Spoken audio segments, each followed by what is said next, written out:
सबसे पहले आपसे पूछा जाएगा कि टिपिकल एलिमेंट क्या होते हैं। जो सबसे पहला पूछा जा सकता है कि आपसे टिपिकल एलिमेंट किसे कहते हैं, तो आप सिंपली क्या कहिएगा, टिपिकल एलिमेंट जो है हम उसको कहेंगे जो थर्ड पीरियड में हो। आप सभी को मैंने बता दिया था ग्रुप एंड पीरियड। तो ग्रुप जो होता है वो किस डायरेक्शन में होता है, इस डायरेक्शन में। पीरियड जो होता है वो किस डायरेक्शन में होता है, इस डायरेक्शन में। इसको याद रखने के लिए हमने ऐसे कहा था, जी को जो है अप डाउन डायरेक्शन में बना सकते हैं। ठीक है, ऐसा तो यहां से हटा दोगे तो कैसा हो जाएगा, नीचे की ओर हो जाएगा। तो टिपिकल एलिमेंट जो होंगे वो थर्ड पीरियड में जो एलिमेंट होंगे, एक्सेप्ट किसको छोड़ के, इनर्ट गैस को छोड़ के, उन सभी को हम लोग क्या कहेंगे, टिपिकल एलिमेंट कहेंगे। फिर से ध्यान सुनना, टिपिकल एलिमेंट उसे कहेंगे जो भी थर्ड पीरियड में हो। जैसे फर्स्ट पीरियड में हमारा क्या है, हाइड्रोजन, हीलियम, फिर यहाँ पे क्या है, लिथियम, बेरिलियम, फिर यहाँ पे आ जाता है boron, carbon, nitrogen, oxygen, fluorine and neon. अब जो तीसरा जो एलिमेंट होगा यहाँ पे क्या आएगा, sodium, magnesium, aluminium, silicon, phosphorus, sulphur. Sulphur के बाद क्या आ जाता है, क्लोरीन एंड आर्गन। तो ये जितने भी एलिमेंट होंगे थर्ड पीरियड वाले, इन सभी को हम लोग क्या कह देंगे, आपका जो है टिपिकल एलिमेंट है। ठीक है, ट्रांसोनिक एलिमेंट किसे कहते हैं, जिसका एटॉमिक नंबर ग्रेटर देन 92 हो, उनको हम लोग कह देते हैं ट्रांसोनिक एलिमेंट। फिर से ध्यान रखना, टिपिकल एलिमेंट जो होते हैं थर्ड पीरियड के एलिमेंट को कहते हैं, और ट्रांसोनिक एलिमेंट जो होते हैं वो हम लोग ग्रेटर देन जिनका एटॉमिक नंबर 92 हो, उनको हम लोग क्या कह देते हैं, ट्रांसोनिक एलिमेंट कह देते हैं। All transonic element are radioactive and artificial. जितने भी ट्रांसोनिक एलिमेंट होंगे वो सभी के सभी क्या होते हैं, रेडियो एक्टिव होते हैं एंड आर्टिफिशियल। आर्टिफिशियल का मतलब होता है जो मैन मेड के द्वारा या ह्यूमन के द्वारा जो बनाए जाते हैं, उनको हम लोग क्या कह देते हैं, आर्टिफिशियल कह देते हैं। जितने भी 92 से, जैसे थोरियम, प्लेडियम, यूरियम, ये न्यूट्रियम, ड्यूटेरियम, ये सभी के सभी जो हैं आपके क्या हो जाएंगे, रेडियो एक्टिव होंगे। और इन सभी को किसने बनाया, ह्यूमन के द्वारा जो है बनाया गया है। अगर आपसे एग्जाम में ये पूछ दे कि फर्स्ट मैन मेड एलिमेंट का नाम क्या है, तो आप कहिएगा टेक्टेनियम। याद रहेगा कि फर्स्ट मैन मेड जो है वो किसका नाम क्या है, टेक्टेनियम। फर्स्ट मैनमेड लैक्टेनियम का जो लैंथेनाइड का नाम है वो प्रोमिथियम है, प्रोथियम। ठीक है, तो इस प्रकार से आप लोग याद रख सकते हैं। यहाँ पे ध्यान दीजिएगा कि जितने भी एक्टोनॉइड्स हैं वो रेडियो एक्टिव हैं, और जो लैंथोनाइड होते हैं वो नॉट आर्टिफिशियल होते हैं, वो सारे के सारे क्या होते हैं, मैनमेड होते हैं।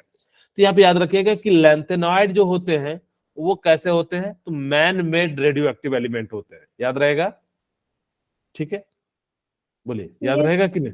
ठीक है, यस सर। हाँ, इसको याद रख लेना। दो छोटी छोटी बातें मैं फिर से एक बार रिकॉल कर देता हूं। हमने बताया कि आपको मैंने क्या कहा कि सपोज कीजिए कि मुझसे पूछा जाए कि टिपिकल एलिमेंट किसे कहेंगे, तो आप क्या कहिएगा। तो टिपिकल एलिमेंट जो है कौन से वाले पीरियड के एलिमेंट को कहते हैं, थर्ड पीरियड। थर्ड पीरियड के। Very good. तो जो थर्ड पीरियड में होंगे उन सभी एलिमेंट को हम लोग क्या कहेंगे, टिपिकल एलिमेंट कहेंगे। अच्छा, ट्रांसोनिक एलिमेंट किसे कहेंगे, जिनका जिनका एटॉमिक नंबर हाँ ग्रेटर 92 देन से क्या ऊपर है। हो, 92। अगर 92 से जिसका एटॉमिक नंबर ज्यादा है वो सभी के सभी रेडियो एक्टिव होते हैं, एंड वो क्या होते हैं, आर्टिफिशियल होते हैं, यानी कि मैन मेड द्वारा क्या होते हैं, बने होते हैं। पहला मैन मेड एलिमेंट होता है टेक्टेनियम, और लैंथोनाइड में क्या होता है, प्रोथियम नाम जो है इसका होता है। ठीक है, तो इस प्रकार से इनकी बातों याद रख लेना। अगर मैं कहूं कि सबसे ज्यादा इलेक्ट्रोपॉजिटिव एलिमेंट जो होता है वो पहला ग्रुप होता है। इलेक्ट्रोपॉजिटिव का मतलब क्या होता है कि जो एक इलेक्ट्रॉन को आसानी से लूज कर दे, उसको हम लोग कहते हैं इलेक्ट्रोपॉजिटिव। क्योंकि इलेक्ट्रॉन के लूज होने पे ही कैसा चार्ज आता है, पॉजिटिव चार्ज आता है। तो सबसे अच्छा इलेक्ट्रोपॉजिटिव एलिमेंट क्या है, तो आपका ग्रुप 1 है।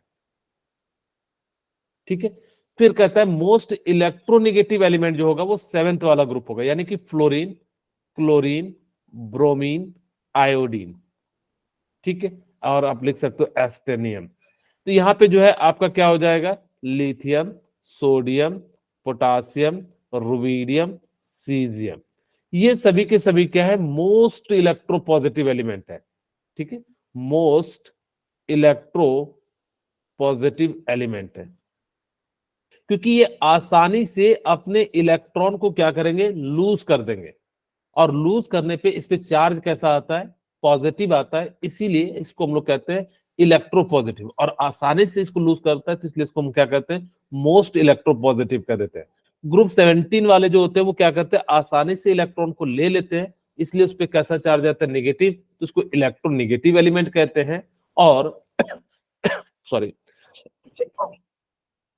ग्रुप 17 को हम लोग क्या कह देंगे, इलेक्ट्रोनेगेटिव, क्योंकि ये जो है आसानी से इलेक्ट्रॉन को एक्सेप्ट कर लेते हैं, इसीलिए हम लोग इसको क्या कह देते हैं, मोस्ट इलेक्ट्रोनेगेटिव एलिमेंट कह देते हैं। ग्रुप 18 को 3 नाम से जाना जाता है, जीरो ग्रुप। क्यों जीरो ग्रुप कहा जाता है, क्योंकि इसकी जो वैलेंसी होती है वो जीरो होती है, इसीलिए इसको नाम किस नाम से जाना गया, जीरो ग्रुप के नाम से जाना गया। आप इसको इनर्ट ग्रुप भी कह सकते हैं, या आप इसको क्या कह सकते हैं, नोबेल ग्रुप भी कह सकते हैं, नोबेल गैस के नाम से भी जाना जाता है। ठीक है, तो इस बात को याद रखिएगा कि जो ग्रुप 18 होगा उसको इनर्ट नोबेल गैस या जीरो ग्रुप के नाम से क्या जाना जाता है। इसकी जो वैलेंसी होती है वो जीरो होती है, इसलिए इसको हम लोग जीरो ग्रुप के नाम से क्या करते हैं, जानते हैं। अब यहाँ पे देखिएगा कि आपके पास कौन कौन से गैसियस एलिमेंट है। तो आपके पास देखिए क्या क्या है, हाइड्रोजन है, नाइट्रोजन है, ऑक्सीजन है, फ्लोरीन है एंड क्लोरीन है। ठीक है, हमारे पास यहाँ पे कितने हो गए, 5 हो गए। फिर क्या है, helium, neon, argon, krypton, xenon and radon. Total देखिए क्या 11 हो रहे हैं क्या, आपके 5 ये हो गए, और ये कितने हो जाते हैं, 6। तो टोटल जो आपसे अगर मैं पूछूं कि गैसियस एलिमेंट कितने होते हैं, तो आप कहिएगा 11 एलिमेंट होते हैं। याद रहेगा कि टोटल Yes. जो है कितने गैसियस एलिमेंट होते हैं, तो 11 गैसियस एलिमेंट होते हैं। उसमें से आपको hydrogen, nitrogen, oxygen, fluorine, chlorine, ये सभी के सभी क्या हैं, जो है गैसेस में है। और जितने भी नोबल गैस होंगे वो सभी के सभी क्या हो जाएंगे, जनरली आपको ये याद रहता है हाइड्रोजन, नाइट्रोजन, ऑक्सीजन, फिर भूल जाते हैं फ्लोरीन, क्लोरीन। तो आप इन दोनों को याद रखना, बाकी नोबल गैस के साथ जोड़ देना, टोटल जो है आपके ये हो जाएंगे। अच्छा, लिक्विड एलिमेंट कौन कौन से जो है लिक्विड फॉर्म में पाए जाते हैं एलिमेंट, तो caesium, francium, gallium, mercury, bromine and जो है कनेडियम। तो ये सारे जो है क्या हो जाते हैं कि आपके जो है पाए जाते हैं किस फॉर्म में, लिक्विड में। ये एलिमेंट है, इसमें मेटल भी है, नॉन मेटल भी है। ये जो ब्रोमीन है ना, ये नॉन मेटल होते हुए ये किस फॉर्म में पाया जाता है, आपका जो है लिक्विड फॉर्म में जो है पाया जाता है। यहां से हमें 3 बातें याद रखनी है कि ग्रुप 1 को मोस्ट इलेक्ट्रोपॉजिटिव कहा जाता है, ग्रुप 17 को हम लोग जो है zero group, inert group, Nobel group के नाम से जाना जाता है। और आपसे पूछा जाए कि टोटल गैसेस कितने हैं, तो 11 जो है गैसेस है। और लिक्विड में कौन कौन सा पाया जाता है, तो सीजियम, फ्रांसियम, गैलियम, जनरली हम लोग इसको याद रखते हैं, सीजियम, गैलियम, मरकरी को। और नॉन मेटल में जो है ब्रोमीन। आपको क्या याद रखना है, फ्रांसियम एंड कनेडियम को जो है याद रख लेना है। और ब्रोमीन एक ऐसा एलिमेंट है जो नॉन मेटल होते हुए भी वो किस फॉर्म में पाया जाता है, आपका नॉन मेटल होते हुए भी वो लिक्विड फॉर्म में पाया जाता है। 0 या 18 group, all the element in gases form, जितने भी एलिमेंट होंगे जीरो ग्रुप में, इनर्ट ग्रुप में या 18th ग्रुप में, वो सभी के सभी क्या किस फॉर्म में पाए जाते हैं, गैसेस फॉर्म में पाया जाता है। कहता है second period contain maximum number of gases element. अगर जो सबसे ज्यादा कौन सा पीरियड में जो है गैसेस है, तो वो सेकेंड पीरियड में। फर्स्ट में है आपका 2 हाइड्रोजन, हीलियम, एंड सेकेंड में जो है कितना है, 4 है।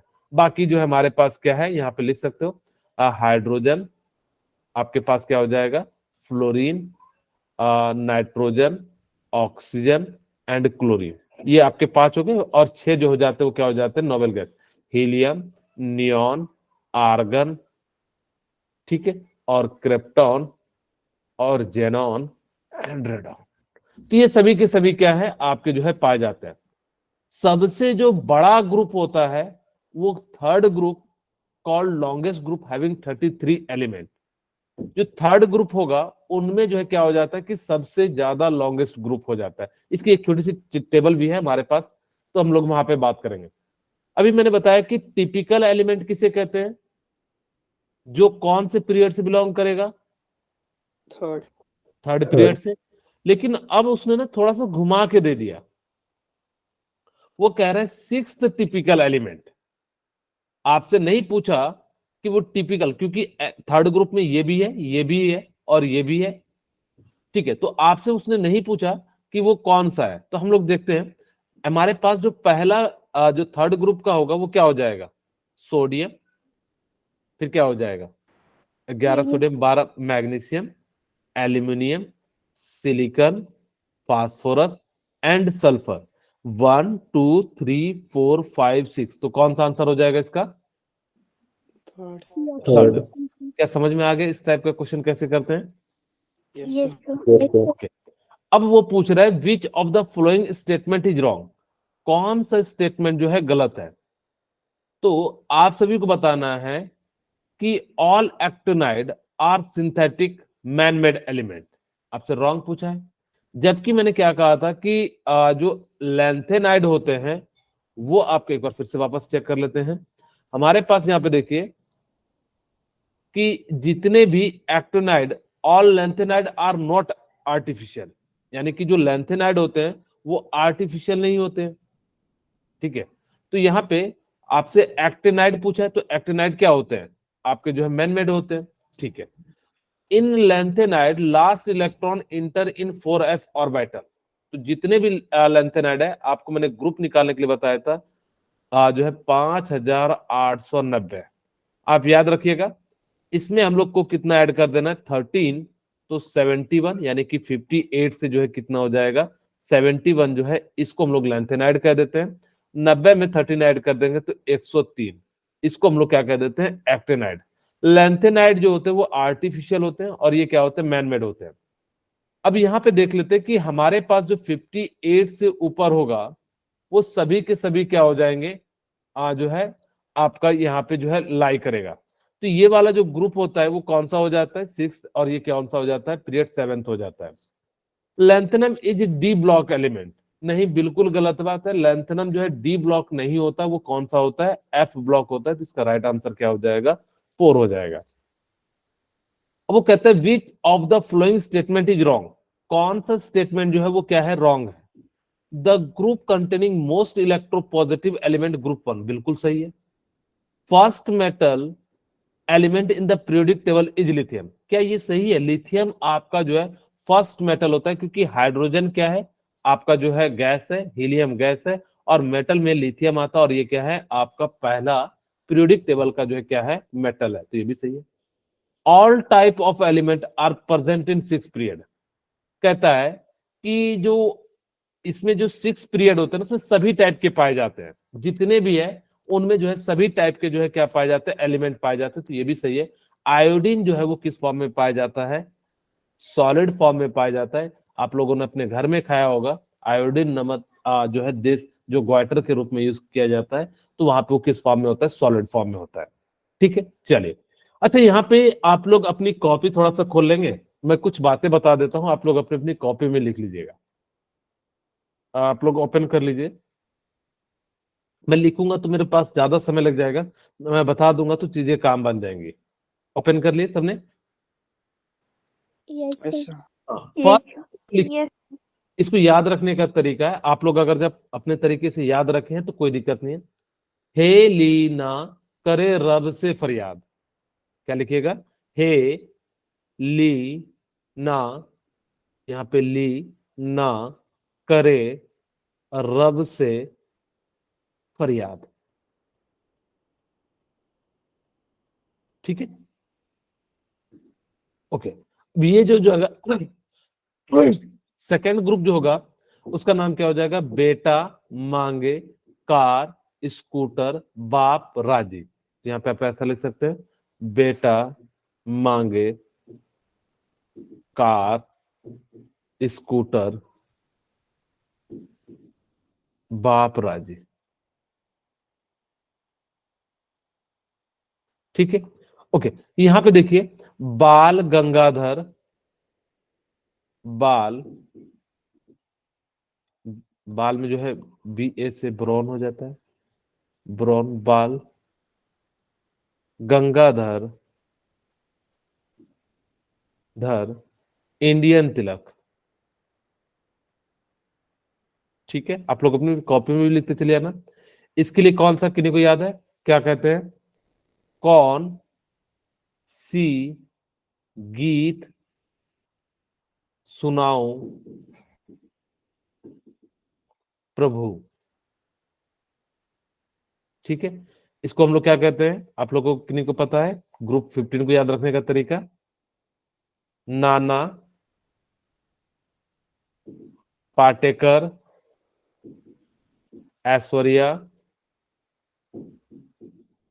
सब बिंदास।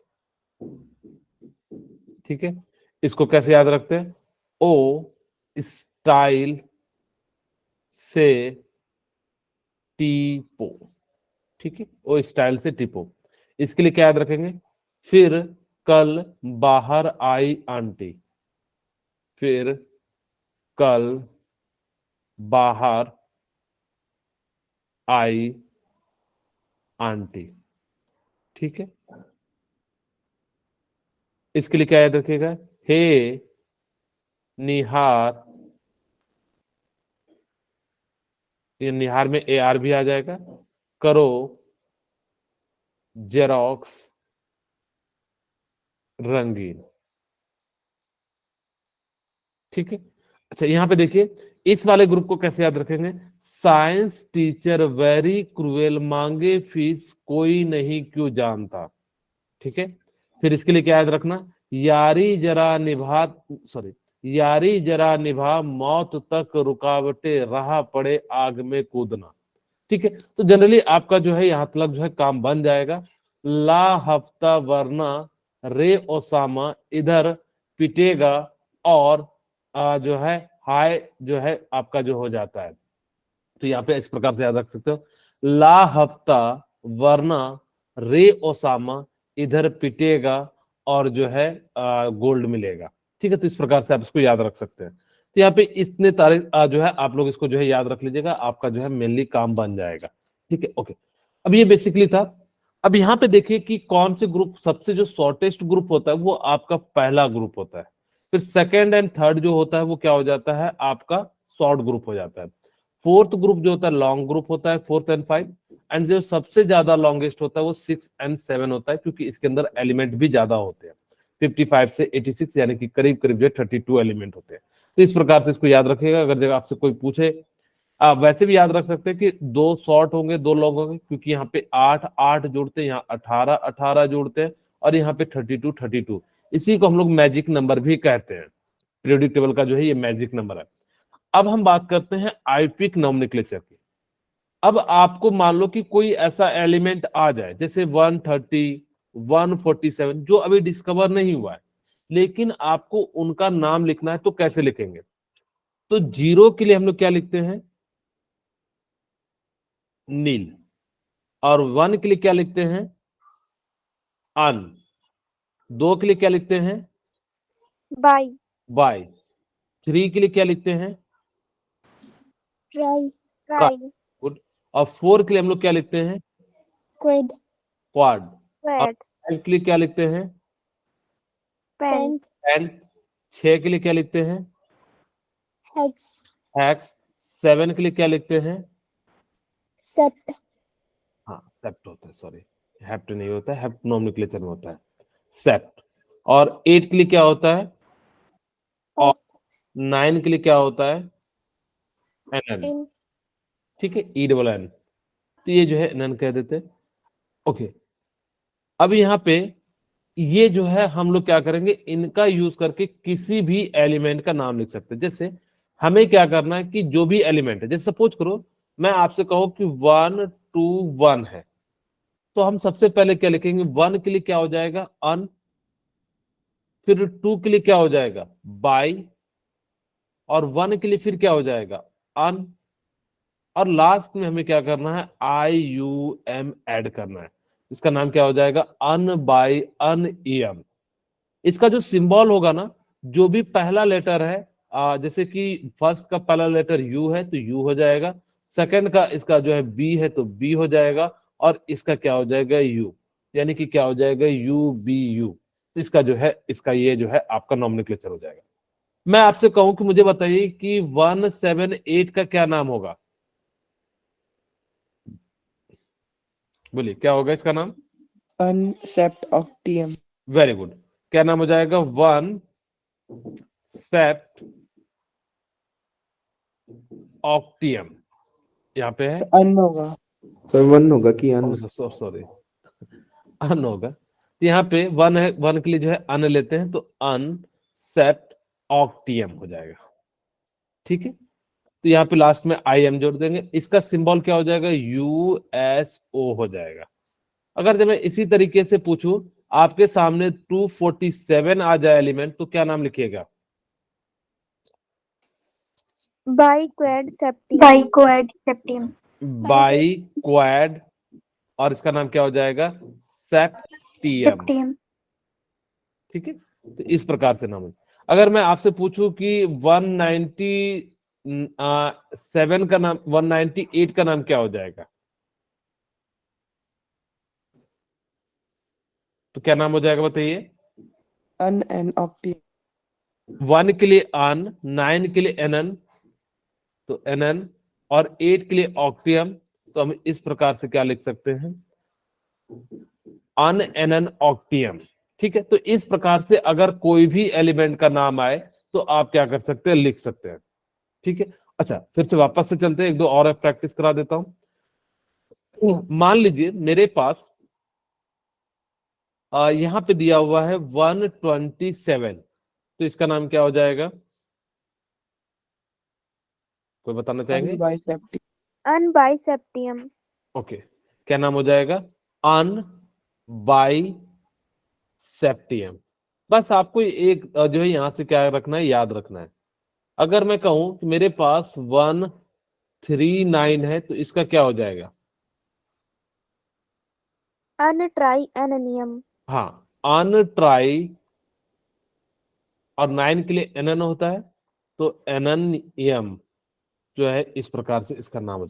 अच्छा, किसी का सिंबल अगर से लिखने के लिए कहा जाए ना, तो UT, और यहाँ पे क्या हो जाएगा E, तो इस प्रकार से हम लोग लिख सकते हैं U2E।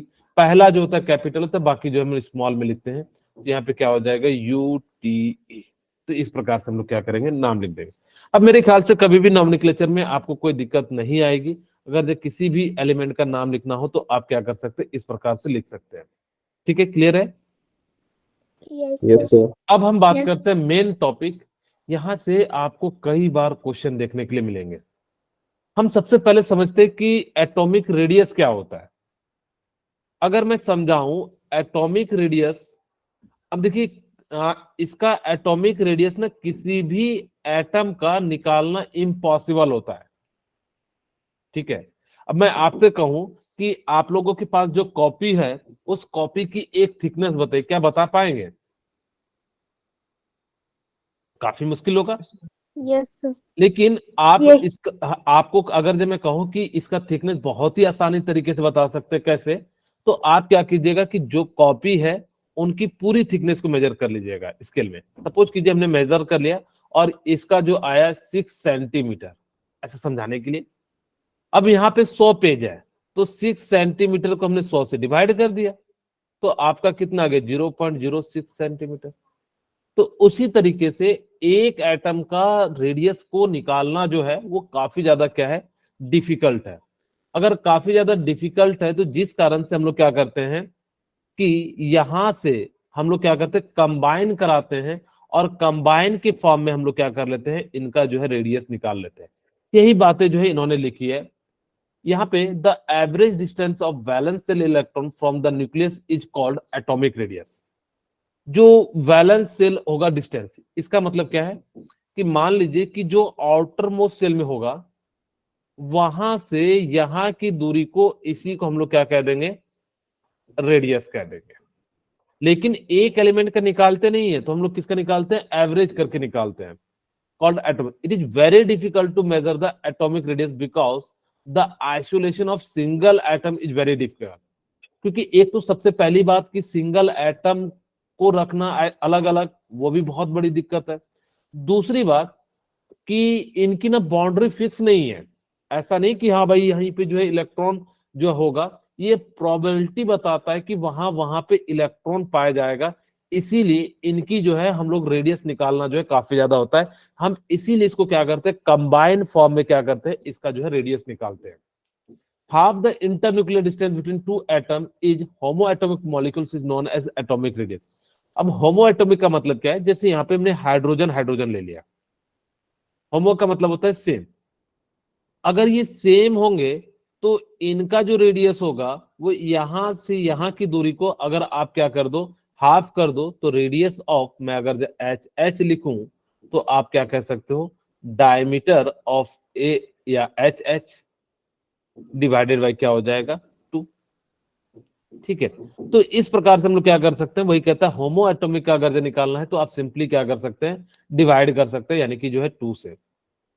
This internuclear distance is also known as bond length. इसी इंटरन्यूक्लियर डिस्टेंस को हम लोग क्या कहते हैं, बॉन्ड लेंथ भी कहते हैं। Internuclear distance depend upon the type of bond which are two atoms have combined. ये इनके बीच जो है किस टाइप का बॉन्ड है और दोनों एटम के बीच में जो है किस प्रकार से कंबाइंड है, इस पे जो है डिपेंड करता है। अब आप सभी को पता होना चाहिए जो रेडियस होते हैं वो 4 टाइप के होते हैं। एक कोवेलेंट रेडियस होते हैं, एक आयनिक रेडियस होते हैं, एक मेटेलिक रेडियस होते हैं, एंड चौथा जो होता है वो कैसा होता है, वंडरवाल रेडियस होते हैं। एक एक करके हम सभी रेडियस के बारे में जो है क्या करते हैं, बात करते हैं। हम सबसे पहला लेते हैं कोवेलेंट रेडियस। कोवेलेंट का मतलब आप सभी को पता है, जब कोई एटम कैसा बन रहा होगा, शेयरिंग करके जो है बॉन्ड का फॉर्मेशन कर रहा होगा, इसी को कोवेलेंट रेडियस कहते हैं। बोलिए, कहते हैं कि नहीं? ठीक है, अगर Yes. कोई भी एटम क्या कर रहा होगा कि वो कंबाइन करके जब बना रहा होगा, तो उसको हम लोग क्या देते हैं, कोवेलेंट रेडियस। अच्छा ध्यान से देखिए, अगर मैं कोवेलेंट रेडियस निकालूं, वैसे आगे हमारे पास है सारी चीजें, लेकिन मैं फिर भी समझा रहा हूं। यहां से कंबाइन करेगा तो थोड़ा बहुत ये क्या करेगा, यहां से जाके जो है मर्ज हो जाएगा, तो यहां से यहां की डिस्टेंस को ही हम लोग क्या कहेंगे, रेडियस कहेंगे। अब ये कंबाइन था तो इसीलिए क्या होगा कि एक दूसरे के ऊपर कंबाइन कर जाएगा, और इसी चीज को हम लोग क्या कहते हैं, कोवेलेंट कहते हैं। ठीक है, ओके, हम बात करते हैं। Covalent bond are formed by overlapping of atomic orbital. यहां पे क्या होता है कि एक ऑर्बिटल दूसरे ऑर्बिटल पे क्या कर जाता है, कंबाइन कर जाता है। जैसे मैं आपको पहले ही बताया था, फिर से देख लीजिए। ये मान लीजिए कोई एटम है ए, ठीक है, और ये कोई दूसरा एटम है बी, ठीक है। अब ये दोनों जब कंबाइन करेंगे, कोवेलेंट बॉन्ड का मतलब होता है शेयरिंग ऑफ बॉन्ड या शेयरिंग ऑफ इलेक्ट्रॉन, तो यहां पे क्या हो जाएगा कि ये दोनों आपस में क्या कर जाएंगे, कंबाइन कर देंगे। अब वो जितना ज्यादा इलेक्ट्रोनेगेटिव होगा उतना ज्यादा ये क्या कर जाएंगे, कंबाइन कर जाएंगे। अगर मैं इसका रेडियस निकालूं तो R A B equal to क्या हो जाएगा, diameter of A B divided by 2। बोले, क्लियर है तीसरी बात? Yes. Yes, Okay. sir. अब इसी को कहते हैं internuclear distance is minimum in this case. इसके अंदर जो होता है वो मिनिमम जो है क्या होता है, इंटरन्यूक्लियर डिस्टेंस होता है। सबसे ज्यादा जो आपसे क्वेश्चन पूछा जाता है वो आयनिक से पूछा जाता है। हम फटाफट से वही पहुंच रहे हैं। Covalent radius is half the internuclear distance between two singly bonded homo atom. यहाँ पे दोनों का क्या हो जाएगा, अगर जो सेम है तो यहाँ पे हम इस प्रकार से लिख सकते हैं, अगर जो डिफरेंट है तो हम क्या करेंगे, यहाँ पे जो है diameter of A plus diameter of B divided by क्या कर देंगे, 2 कर देंगे। तो इस प्रकार से हम लोग क्या कर सकते हैं, लिख सकते हैं। ठीक है, अब हम बात करते हैं कि जब आपके पास क्या हो कि दो अलग अलग, मान लेते हैं इफ इलेक्ट्रोनिगेटिविटी इज सेम, क्योंकि आपके पास इलेक्ट्रोनेगेटिविटी इज सेम होगा तब तो दोनों बराबर खींचेगा। अगर इसका मतलब है कि दोनों सेम एटम होंगे, क्या ये बात समझ में आई? अगर जो सेम होंगे तो यहाँ पे मैं ले लेता हूँ हाइड्रोजन, यहाँ पे भी दूसरा आइटम मैंने ले लिया हाइड्रोजन, और इन दोनों को हमने क्या करा कि कंबाइन किया। इस केस में दोनों क्या करेंगे, बराबर बराबर डिस्टेंस होंगे न्यूक्लियस से, क्योंकि दोनों का जो फोर्स ऑफ अट्रैक्शन है वो क्या होगा, बिल्कुल बराबर होगा। अगर जब बराबर होगा तो दोनों क्या करेंगे, बराबर खींचेंगे। तो यहां से तो आप कह सकते हो कि जो रेडियस हो जाएगा वो R H H equal to क्या हो जाएगा, डायमीटर कुंडी ऑफ, लगा दे, कोई नहीं आने वाला। ठीक है, diameter of H H divided by क्या हो जाएगा, 2 हो जाएगा। लेकिन अगर इलेक्ट्रोनेगेटिविटी सेम नहीं हो, इफ इलेक्ट्रोनेगेटिविटी इज डिफरेंट, दोनों का अलग अलग हो, अब जिसका ज्यादा होगा वो क्या करेगा, दूसरे वाले को खींच लेगा। यहां पे देखिए मैंने एक को ए मान लिया, यहाँ पे मैं थोड़ा बड़ा छोटा बना रहा हूं, यहाँ पे ये ए है और दूसरा एटम हमारे पास क्या है, यहाँ पे बी है। अब मैंने यहाँ पे बता दिया कि ए की इलेक्ट्रोनेगेटिविटी ज्यादा है कंपैरिजन टू बी, ठीक है। अब ए की इलेक्ट्रोनेगेटिविटी ज्यादा है तो इसका मतलब है ए जो है बी को अपनी ओर ज्यादा खींच लेगा। क्या ये बात समझ में आ गई कि नहीं आई? Yes, sir. क्योंकि जो Yes, ज्यादा sir. ताकतवर होगा तो वो क्या करेगा, उसको दूसरे वाले को अपने अंदर ज्यादा खींच लेगा। अब ज्यादा खींच लेगा तो यहाँ पे अब रेडियस सेम नहीं होगा।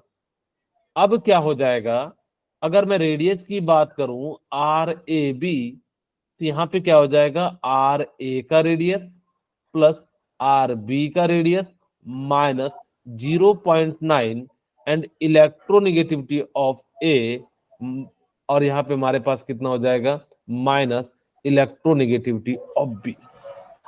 कब, जब आपके पास क्या हो, डिफरेंट इलेक्ट्रोनेगेटिविटी हो, तब हम लोग जो है इस फॉर्मूले का यूज करके क्या करेंगे, निकाल लेंगे। अब हम बात करते हैं मेटेलिक रेडियस। मेटेलिक रेडियस को क्रिस्टल रेडियस भी कहा जाता है। ये क्या होता है कि एक दूसरे से जो है बिल्कुल इस प्रकार से चिपके होते हैं। आप लोगों ने देखा होगा कोई भी मेटल जो होता है वो इसी फॉर्म में होता है। अगर वो इसी फॉर्म में है तो ये क्रिस्टल के फॉर्म में, और क्रिस्टल का जो रेडियस होता है वो क्या होता है, कुछ इस प्रकार से हो जाता है। तो मेटेलिक रेडियस होगा वो इनवर्सली प्रोपोर्शनल हो जाएगा मेटेलिक बॉन्ड स्ट्रेंथ पे। जितना ज्यादा बॉन्ड होगा तो मेटेलिक रेडियस क्या होगा, कम होगा या ज्यादा होगा, बोलिए। बॉन्ड स्ट्रेंथ अगर इंक्रीज होगा, अगर बॉन्ड स्ट्रेंथ क्या हो जाएगा, इंक्रीज होगा, तो मुझे बताइए रेडियस क्या होगा मेटेलिक का, Decrease. डिक्रीज होगा। Decrease. वेरी गुड, ठीक है। मेटेलिक रेडियस क्या हो जाएगा, डिक्रीज हो जाएगा। क्यों, क्योंकि वो एक दूसरे को अपनी ओर खींचेंगे। आपको पता है कि दोनों के इंटर न्यूक्लियर डिस्टेंस को हम लोग क्या कहते हैं, यहाँ के सेंटर को यहाँ के सेंटर को हम लोग मिलाते हैं, इसी को हम लोग कहते हैं रेडियस। अब ये जितना ज्यादा क्लोज होगा, जितना ज्यादा फोर्स ऑफ अट्रैक्शन लगेगा, उतना ही क्या हो जाएगा, बॉन्ड स्ट्रेंथ तो ज्यादा होगा, लेकिन मेटेलिक रेडियस क्या हो जाएगा, ज्यादा हो जाएगा। अच्छा यहाँ पे ध्यान से सुनिएगा कि कोवेलेंट एंड मेटेलिक रेडियस में किसकी ओवरलैपिंग ज्यादा होती है, ठीक है। तो यहाँ पे आप याद रखिएगा कि कोवेलेंट की जो है रेडियस की ओवरलैपिंग होती है। यहाँ पे देखिए एक दूसरे पे टच है, जबकि यहाँ पे क्या है, एक दूसरे के अंदर समा गया है, ठीक है। तो कहोगे सर यहाँ पे क्या लिखा है, there is no overlapping atomic orbital, so metallic radius क्या हो जाएगा, बड़ा हो जाएगा, ठीक है। यहाँ पे ओवरलैपिंग नहीं होता, बस एक दूसरे के पास क्या होते हैं, चिपक चिपक के क्या होते हैं, जो है बंधे होते हैं। इसीलिए मेटेलिक रेडियस जो हो जाता है वो जो है इसका बड़ा हो जाता है as comparison to covalent. Generally बच्चे, मैं आपको भी एक क्वेश्चन कराऊंगा तो वहां पे जो है आपको समझाऊंगा भी। अब हम बात करते हैं वंडरवाल रेडियस। वंडरवाल रेडियस का मतलब होता है कि जब मॉलिक्यूल्स के बीच में लगे, जैसे यहाँ पे देखिए H2 एक मॉलिक्यूल्स था, दूसरा मॉलिक्यूल्स H2 मॉलिक्यूल्स है। अब वंडरवाल जो रेडियस होता है ना, वो रहते रहते जो है क्या हो जाता है, आ जाता है। जैसे कि आप लोगों ने देखा होगा कि जब हम लोग 11th में जाते हैं तो वहां पे हमारे स्कूल में कोई फ्रेंड होता है क्या, होता है? जैसे जिस दिन मान लो नहीं होता, जनरली 11th के पहले दिन ही आपका कोई फ्रेंड तो होगा नहीं, No, sir. जनरली नहीं होता। अगर जो किसी किसी का अगर जो सेम स्कूल में हो जाए तो कुछ का हो भी सकता है, लेकिन हम जनरली बात करें अगर जहाँ पे खास करके कंपटीशन वाला हो, जहाँ पे परसेंटेज बेस पे ले रहा। हाँ जी, क्या बोले, कोई कुछ बोल रहे हैं? ठीक है, तो इस केस में कोई जो है अनम्यूट है तो म्यूट कर लीजिए, आपकी आवाज आ रही। ठीक है, क्या नाम है, कोई बताएंगे? मेरे पास है बिल्कुल। दिनेश। ओके, हाँ उसी में है।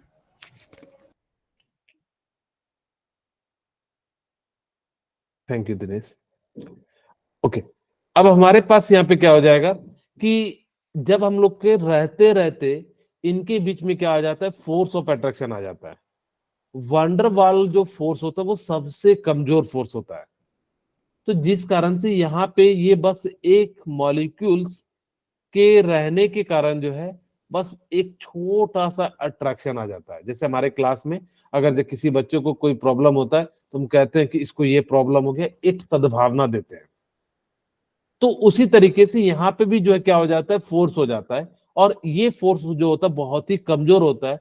अगर जब फोर्स कमजोर होगा तो रेडियस क्या होगा, ज्यादा होगा या कम होगा? ज्यादा। ज्यादा होगा, वेरी गुड। अच्छा, मैं आपसे पूछूं कि मेरे पास तीन टाइप के कंपाउंड है, एक है कोवेलेंट वाला, एक है मेटेलिक वाला, और एक है आपका वंडरवाल रेडियस। तो मुझे बताइए कि सबसे बड़ा जो रेडियस होगा किसका होगा? वंडरवॉल। Van der Waals, very good. तो जो रेडियस होगा वो वंडरवाल का सबसे ज्यादा होगा। फिर किसका होगा? मेटेलिक। मेटेलिक का होगा, वेरी गुड। फिर किसका होगा? कोवलेंट। कोवेलेंट का। ठीक है, यहाँ पे मेटेलिक लिख देता हूं और यहाँ पे जो है आपका कोवेलेंट। जनरली बच्चे क्या करते हैं, वो कोवेलेंट का जो है रेडियस को कम कर देते हैं, सबसे कम कर देते हैं, या सबसे जो है छोटा कर देते हैं। एक्चुअल में कोवेलेंट से कम होता है, इस बात को ध्यान रखिएगा। क्योंकि बच्चों को लगता है कि मेटेलिक है तो मेटल में जो है फोर्स जो होगा वो क्या होगा, ज्यादा होगा, जिस कारण से वो लोग कह देते हैं कि इसका जो रेडियस क्या होगा, छोटा होगा। जबकि एक्चुअल में क्या होता है कि कोवेलेंट का रेडियस जो होता है वो सबसे छोटा होता है। वंडरवाल, मेटेलिक एंड कोवेलेंट में। मेटेलिक में क्या होता है कि जस्ट एक दूसरे से टच है, जबकि कोवेलेंट में क्या होता है एक दूसरे के अंदर आ जाता है। जबकि वंडरवाल में क्या हो जाता है कि बस पास पास है, रहते रहते हमें जो है एक के साथ जो है क्या हो जाता है, आपका जो है अट्रैक्शन आ जाता है। तो उसी को हम लोग क्या देते हैं, वंडरवाल फोर्स। यहां तक मेरे ख्याल से क्लियर हो गया होगा। ठीक है, yes sir. Okay. In molecule solid non metal both covalent van der Waals radius exist. चाहे वो मॉलिक्यूल सॉलिड हो, नॉन मेटल हो, या कोवेलेंट हो, इन दोनों में क्या होता है जो है आपका जो है ये एग्जिस्ट करता है। अब हम बात करते हैं आयनिक रेडियस की, जो कि सबसे ज्यादा इंपॉर्टेंट है। आपका अगर जो देखोगे नीट एग्जाम में पीरियोडिक टेबल में से 3 पार्ट से बहुत ज्यादा पूछे जाते हैं, जिसमें से वन ऑफ द पार्ट ये है आयनिक रेडियस। तो इसके क्वेश्चन को जरूर लगाना। मैं आपको क्वेश्चन भी भेज दूंगा। पहले हम लोग पढ़ लेते हैं कि आयनिक रेडियस का मतलब क्या है। जब कोई कंपाउंड आयन में कन्वर्ट हो जाए, वो अलग बात है कि वो दो टाइप से हो सकता है। आपका जो है कौन कौन सा हो सकता है, एक आपका कैटायन हो जाएगा और दूसरा क्या हो जाएगा, एनायन हो जाएगा। ठीक है, कैटायन में कैसा चार्ज होता है, पॉजिटिव। पॉजिटिव। एनायन में कैसा चार्ज होता है, नेगेटिव। नेगेटिव चार्ज होता है। तो अगर किसी कंपाउंड पे निगेटिव चार्ज दिखे तो उसका साइज जो है नॉर्मल से ज्यादा हो जाता है। अगर किसी पे पॉजिटिव दिखे तो उसके नॉर्मल से, जैसे मैं कहूं यहाँ पे समझाने के लिए, अभी हम लोग इसके बारे में डिटेल में बात करें, हाइड्रोजन और H+ में कौन बड़ा होगा, हाइड्रोजन। हाइड्रोजन बड़ा होगा। तो याद रखिएगा पॉजिटिव का मतलब क्या हो जाता है कि अगर आपने क्या करा, ध्यान से देखिएगा। मान लीजिए कि मैं आपको समझाने के लिए एक छोटा सा एग्जांपल ले लेता हूं। यहां पे मैंने क्या करा कि लिथियम का एक एग्जांपल ले लिया कैटायन के लिए, तो लिथियम के अंदर कितने प्रोटॉन होते हैं? आप कहोगे 3 प्रोटॉन होते हैं और 4 न्यूट्रॉन होते हैं। बाहर में कितने इलेक्ट्रॉन होते हैं? 3 इलेक्ट्रॉन होते हैं। ठीक है, अभी दोनों के बीच फोर्स ऑफ अट्रैक्शन इक्वल है। जितना न्यूट्रॉन यानी कि निगेटिव चार्ज खींच रहा होगा, उतना ही पॉजिटिव चार्ज अंदर की ओर खींच रहा होगा। अब जब दोनों बराबर खींच रहे होंगे, तो यहां पे क्या होगा कि जैसे ही आपने एक इलेक्ट्रॉन को निकाल लिया, अब 3 प्रोटॉन एंड 2 इलेक्ट्रॉन के बीच जंग होगा, टग वार। टग वार समझते हैं ना, कि एक रस्सी खींचा जाने वाला जो है खेल होता है।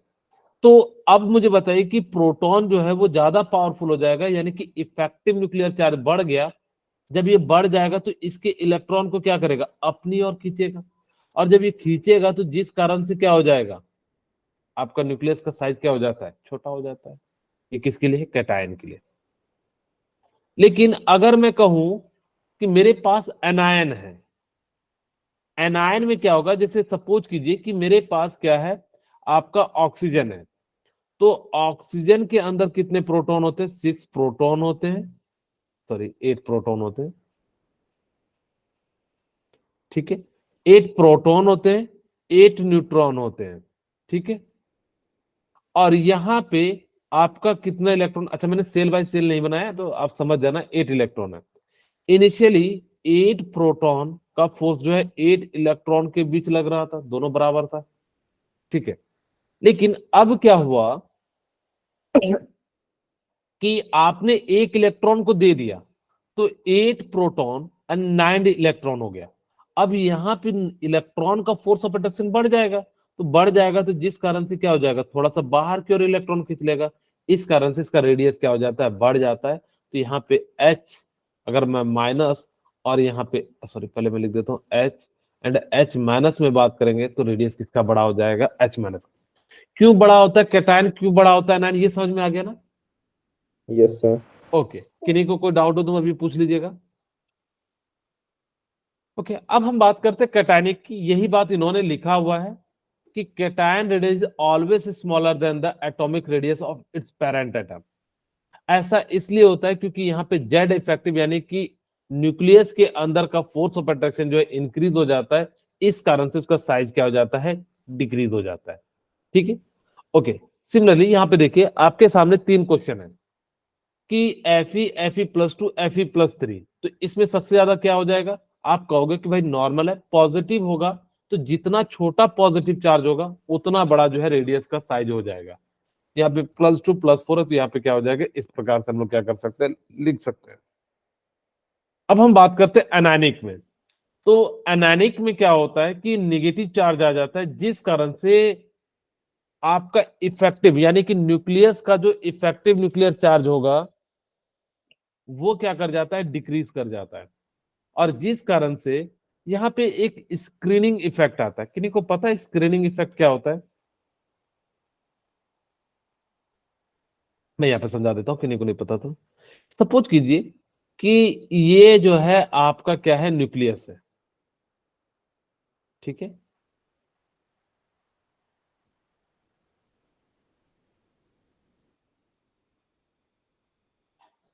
ओके। अब यहाँ पे देखिए ध्यान से कि मैं समझाने के लिए दूसरा एक और एटम ले लेता हूं।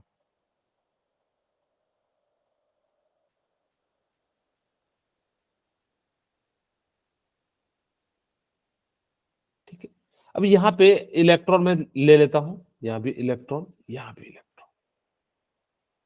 अच्छा, मुझे बताइए कि ये जो इलेक्ट्रॉन है ये इसके द्वारा खींचा जाएगा, क्योंकि पॉजिटिव है नेगेटिव है तो एक दूसरे को खींचेगा। सिमिलरली ये इसके इलेक्ट्रॉन को खींचेगा, ये इसके इलेक्ट्रॉन को खींचेगा, और ये इसके इलेक्ट्रॉन को खींचेगा। ऐसा खींचेगा कि नहीं खींचेगा? अब मैं आपको समझाने के लिए एक इलेक्ट्रॉन ले लेता हूं। अब ये इलेक्ट्रॉन और ये इलेक्ट्रॉन क्या रिपल्सन नहीं करेगा? क्या Yes, ये sir. इलेक्ट्रॉन ये इलेक्ट्रॉन रिपल्सन नहीं करेगा? क्या ये इलेक्ट्रॉन रिपल्सन नहीं करेगा? इसी प्रकार से यहां रिपल्सन भी तो होगा, और रिपल्सन के कारण जो फोर्स ऑफ अट्रैक्शन लगना चाहिए था सपोज करो कि अगर सिर्फ और सिर्फ फोर्स ऑफ अट्रैक्शन लगता तो उसको हम लोग कह देते जेड इफेक्ट। लेकिन अब क्या हुआ कि यहाँ पे कुछ जो है क्या हो गया, स्क्रीनिंग इफेक्ट के कारण जो है एक्चुअल लगने वाला जो फोर्स है वो क्या हो जाता है, कम हो जाता है। और ये जो रिपल्सन के कारण फोर्स ऑफ इफेक्ट घटता है, इसी को हम लोग क्या कह देते हैं, स्क्रीनिंग इफेक्ट कह देते हैं। क्या समझ में आया? Yes, sir. इसे देखिए, मैंने सर। क्या कहा कि यहाँ पे क्या होता है कि पॉजिटिव निगेटिव को अट्रैक्ट करता है, लेकिन हमने कहीं बात नहीं कही कि उसके अंदर जब आपको पता है कि two opposite charge are attract to each other and same charge are repel to each other. अगर यहाँ पे सेम चार्ज होगा तो रिपेल भी करेगा, जितना एक्चुअल में फोर्स ऑफ अट्रैक्शन लगना चाहिए था उतना नहीं लग पाता है। इसी कारण से यहाँ पे क्या आ जाता है, स्क्रीनिंग इफेक्ट आ जाता है। और इस कारण से यहाँ पे क्या हो जाता है कि बाहर वाला जो फोर्स है यानी कि इलेक्ट्रॉन के द्वारा वो क्या कर जाता है, इंक्रीज कर जाता है। और इंक्रीज करने के कारण जो है वहां पे रेडियस क्या हो जाता है, इंक्रीज हो जाता है। वापस फिर से देख लीजिए, हमने क्या करा कि यहाँ पे आपका कोई भी एक एटम ले लीजिए, मैंने यहाँ पे ले लिया, सपोज कीजिए नाइट्रोजन ले लिया। अब नाइट्रोजन पे एक इलेक्ट्रॉन आ गया बाहर से। अब जैसे ही आ गया तो यहाँ पे तो 7 proton and 7 neutron, sorry 7 electron थे, ठीक है। लेकिन क्या हुआ, जैसे ही इलेक्ट्रॉन के आ जाने के कारण तो ये क्या हो गया कि इसके पास इलेक्ट्रॉन कितने हो गए, 8 इलेक्ट्रॉन हो गए। तो यहाँ पे 7 प्रोटॉन और 8 इलेक्ट्रॉन में टग वार होगा। तो आपको पता है कि दोनों पे चार्ज सेम है, बस डायरेक्शन का अंतर है, एक पे नेगेटिव एक पॉजिटिव है। तो जिस कारण से इसका जो है फोर्स ऑफ अट्रैक्शन बढ़ जाएगा, तो ये खींच लेगा। तो जैसे ही खींच लेगा तो इसका साइज जो है थोड़ा सा बाहर की ओर क्या हो जाएगा, फूल जाएगा, और यह जो है इंक्रीज हो जाएगा। इस कारण से इसका जो है रेडियस क्या हो जाता है, इंक्रीज हो जाता है। क्या ये समझ में आ गया? ओके। Yes, sir. अब हम बात करते हैं कि जब आपके पास आइसो इलेक्ट्रॉनिक स्पीसीज हो तो हम लोग कैसे निकालेंगे। तो ध्यान रखिएगा, अगर कहीं भी आपको आइसो इलेक्ट्रॉनिक स्पीसीज दिख जाए तो आप ई बाई जेड से जो है निकालिएगा। जैसे एक एग्जांपल के रूप में समझाते हैं। यहाँ पे देखिए मेरे पास potassium, calcium, S-2 and Cl- है। सबका देखिए ये क्या चारों के चारों आइसो इलेक्ट्रॉनिक स्पीसीज हैं क्या? तो आप कहोगे हाँ। इसके पास कितने इलेक्ट्रॉन है, 18 इलेक्ट्रॉन है। इसके पास भी कितने हैं, 18 इलेक्ट्रॉन है। और इसके पास भी कितने हैं, 18 इलेक्ट्रॉन है। और इसके पास भी कितना है, 18 इलेक्ट्रॉन है, ठीक है। अब अगर ऐसा केस आ जाए तो हम लोग क्या करेंगे यहां पे कि E बाय जेड निकालेंगे। तो E बाय जेड, E यहाँ पे तो 18 है और यहाँ पे कितना हो जाएगा, पोटासियम का 19, यहाँ पे 18 और यहाँ पे कितना हो जाएगा 20। मैं ये तरीका मैं कहूंगा कि इसको अवॉइड करना, लेकिन मैं आपको समझा रहा हूं कि आइसो इलेक्ट्रॉनिक केस में कभी फंस जाओ तो E बाय जेड जरूर लगाना, ठीक है। ओके, अच्छा यहाँ पे देखिए ये कितना हो जाएगा, 18 डिवाइडेड बाय कितना हो जाएगा, सल्फर का 16 एंड क्लोरीन का कितना हो जाएगा, 18 डिवाइडेड बाय 17। अच्छा यहाँ पे जब ऊपर में सभी में सेम है तो जिसकी वैल्यू नीचे में बड़ी होगी उसकी वैल्यू क्या आएगी, छोटी आएगी। आएगी कि नहीं आएगी? ऐसे समझिए 1/4 है, 1/5 है। अगर यहाँ पे आप इसको सब में सेम है तो आप इसको 1/1 भी ले सकते हैं। सेम में तो चाहे कितने से भी डिवाइड करें तो उतना ही अंतर आएगा। तो यहाँ से अगर मैं डिवाइड करूं तो कितना आ जाएगा 4.25 और ये कितना आ जाएगा 0.2। तो जिसकी वैल्यू छोटी होगी उसका रेशियो क्या होगा, बड़ा होगा। मैं इसलिए कह रहा हूं ताकि कि आपको कैलकुलेट ना करना पड़े। तो यहां से देखेंगे कि जिसकी सबसे बड़ी वैल्यू होगी उसका जो रेडियस क्या हो जाएगा, छोटा। जितना छोटा वैल्यू होगा उतना छोटा रेडियस होगा। तो सबसे तो क्या हो जाएगा, कैल्शियम प्लस का छोटा रेडियस होगा। फिर किसका हो जाएगा, पोटासियम का। फिर किसका हो जाएगा, आपका क्लोरीन का। एंड जो है लास्ट में किसका हो जाएगा, S-2। बस आपको E बाय जेड रूल याद रखना है। E बाय जेड रूल में आप E ना भी लगाओगे तो चल जाएगा, क्योंकि सब में इलेक्ट्रॉन सेम है। तो आप उसकी जगह 1 भी लिख सकते हैं। तो 1 बाय जेड, और जेड की वैल्यू जितनी बड़ी होगी उसका जितना मतलब E बाय जेड का रेशियो जितना छोटा आएगा उसका रेडियस उतना छोटा होगा। E बाय जेड का जितना बड़ा वैल्यू आएगा उतना ज्यादा होगा। अब देखिए इसको सेकंड तरीके से हम कैसे बना सकते थे। मैंने कहा कि जितना ज्यादा निगेटिव होगा उतना ज्यादा होगा रेडियस, तो सबसे ज्यादा तो इसका होगा, फिर इसका होगा। पॉजिटिव में देखिए इसमें कम पॉजिटिव है, इसमें क्या है ज्यादा पॉजिटिव है, तो इसका सबसे छोटा हो जाएगा। आप इस प्रकार से भी बना सकते थे, वो आप पे डिपेंड करता है आप किस प्रकार से बना रहे हैं। अब हमारे पास देखिए यहाँ पे 2 क्वेश्चन है, ठीक है। आप मुझे बताइए कि इसमें सबसे बड़ा रेडियस किसका होगा? कहोगे सर माइनस सबसे ज्यादा S-2 है, तो सबसे बड़ा रेडियस किसका हो जाएगा? S-2 का। फिर किसका हो जाएगा? chlorine, क्लोरीन माइनस का। फिर किसका हो जाएगा? potassium, पोटासियम प्लस का। और फिर किसका हो जाएगा? calcium, कैल्शियम +2 का। यहाँ पे मुझे बताइए किसका होगा सबसे ज्यादा? कहोगे N3 माइनस का, ठीक है। फिर किसका हो जाएगा? O2 माइनस का। फिर किसका हो जाएगा? F माइनस का। फिर किसका हो जाएगा? Na प्लस का। फिर किसका हो जाएगा? Mg+2 का। और यहाँ पे लास्ट में किसका हो जाएगा? एल्यूमिनियम +3 का। ये सभी के सभी कैसे हैं? आइसो इलेक्ट्रॉनिक्स हैं,